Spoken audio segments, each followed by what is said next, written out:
Is your title employer brand manager or employer brand director or global head of employer brand or the owner of the employer brand? It's probably getting you into trouble. And I'm going to tell you why in a second. If you're watching this on YouTube, make sure to hit the subscribe button. That way you're updated whenever new videos come out. And also, if you really care about employer brand stuff, you should definitely subscribe to my newsletter, employerbrandheadlines.substack.com. It's free, helps you become a better employer brand thinker. Anyway, your title is getting you in trouble because the word owner or manager or director assumes authority that you don't really have. Sure, if you're a director and you have a team of 2, you have authority over those 2 people, but those 2 people aren't making the employer brand. It's the customer service team that's making the employer brand. It's the product selection team that's making the employer brand. It's leadership that's making the employer brand. The employer brand comes from all parts of the company. I've said it many times.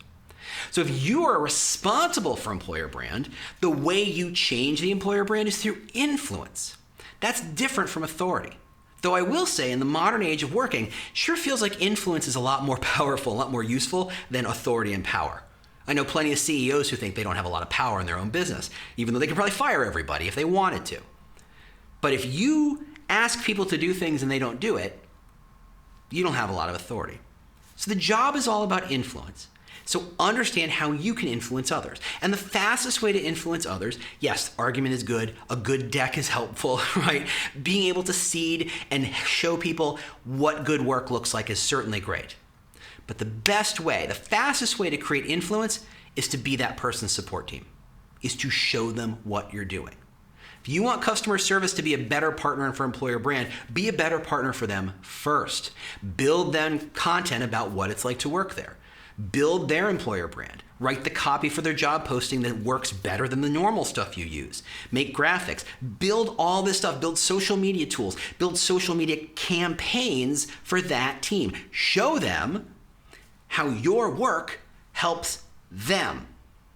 And the second they see how their world gets better because of you, you have influence. Sure, you can't say, hey, we should reinvent customer service top to bottom.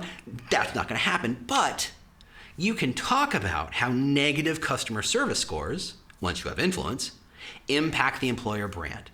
And suddenly you're having a conversation that a couple months ago you never would have thought you have. So focus on how you're influencing others.